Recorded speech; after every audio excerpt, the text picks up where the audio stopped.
spend the rest of the time on torts and criminal law because it's the most important. We're going to go a little over time. I have a quick question. Please. So the Dow chemical, if they ruled it as going against the Fourth Amendment rights? Dow Chemical, they ruled that it was not in plain sight. So therefore, there was an effort, and therefore, since it's not in plain sight, it is an unreasonable search and seizure, which does violate the Fourth Amendment. Correct. So it's the circuitous way to get there, but as all of these cases are, it seems like there's 10 steps that you have to do to get to that one final one, right? Does anyone know what this is standing for, the FCPA?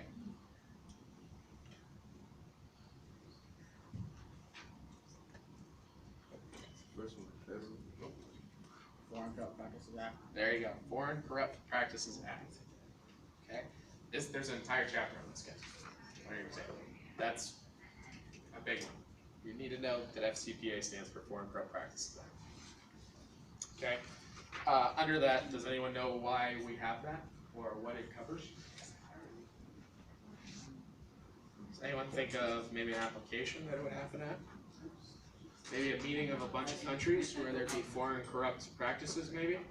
Yeah, United Nations stuff. Not necessarily United Nations, but you're thinking on the right lines. Maybe like a business and getting closer. About like something that's held every 4 years that there's a lot of bidding for. Oh, the Olympics.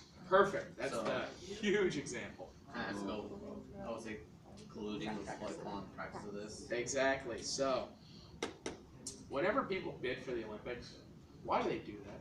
Money, revenue. There's a lot of money the Olympics bring in, huh? Even though it's always awesome sometimes. But there's a lot of growth and a lot of building that the Olympics are supposed to bring in, right? So can you see that, maybe a person from Russia might hand a couple $100,000 or maybe a little bit more to a person on the Olympic chair committee to try to get the Olympics in their country? Makes sense, right? What happened? Has happened. And this seeks to rectify that challenge that we have. So this is essentially making sure that the playing field is level. Okay, so that there's not undue influences, is I guess the best way to put it, in case that's the way. Grease payments is a really big thing to understand. Are you allowed to make grease or facilitation payments under the FCPA? Who here says no? Who here says yes? Who here doesn't know? Do we know what a facilitation payment is? Or a grease payment? Facilitation payment or a grease payment is something, bless you, to make it so that it happens in quicker time. Okay? So something that's going to happen just happened earlier. Let's say that someone here is filing for a divorce. Okay? It's been approved.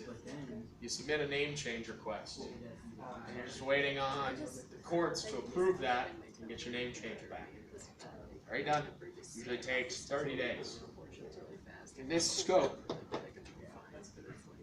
if you paid someone to expedite that process, that would be a facilitation or grease payment.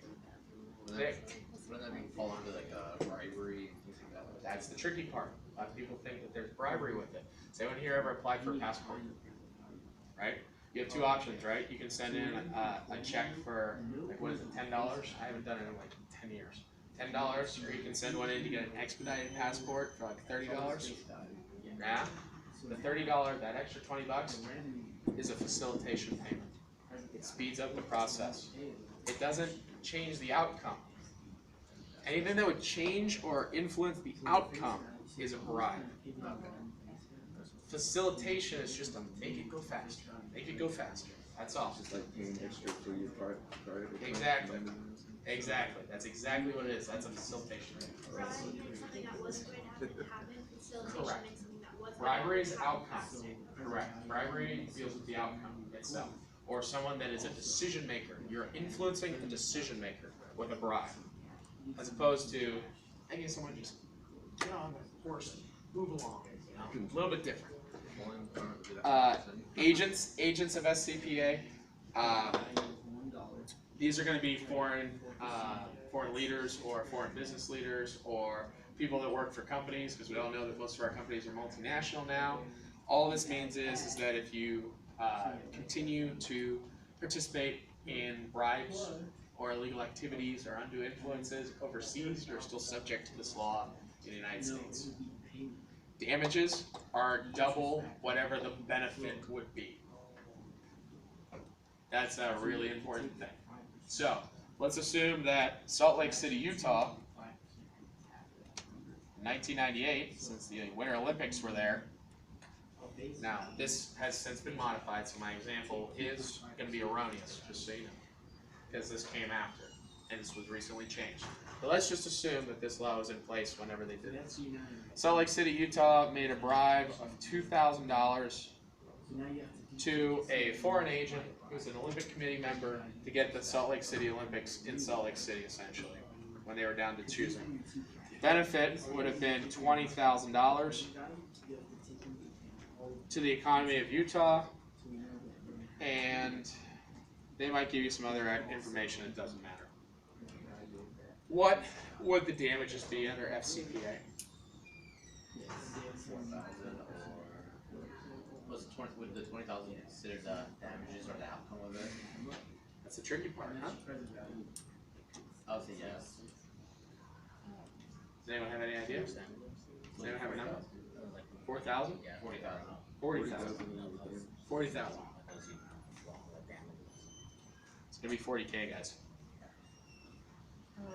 The bribe might only be 2, but the benefit's gonna be 20K. It's gonna be double the benefit.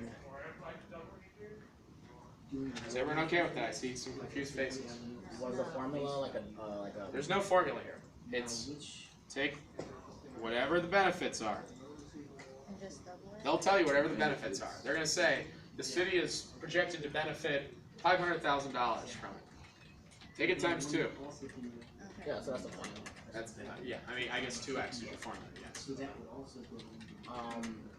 But like, so can you go back into the story again, like we explained? Like, Sure. I was kind of confused about the Salt Lake numbers. City, Utah has a foreign Olympic official in. They pay $2,000 to the official to try to secure the Olympic Games in Salt Lake City. If they get the Salt Lake City Games, it's going to benefit the economy $20,000. What would, if they got busted, which by the way they did, if they got busted, what would they owe under FCPA? 40,000. They would owe 40,000. So that would be like the government will be persecuting them, because it's like or No, the FCPA would be. It's an independent administration that does that. I mean, the act falls under, essentially, at that point, there's Olympic committees and Olympic fraud committees, things like that So nature. that could be, that part could be considered bribery, not the first part. Not the This part is the bribery. Okay. This part is the benefit. The benefit's always double. That's what they get fined. It's a big slap on the wrist. As we all know, these numbers usually have a bunch more zeros on the end of them. There's usually about 6 more zeros on the end of those. So that's a real big hit for a lot of people. Yeah, exactly. So, all good on that. Yeah? What chapter is that from? I believe, well, this is 5, 6, 7, 8, I believe. Agents are the same, and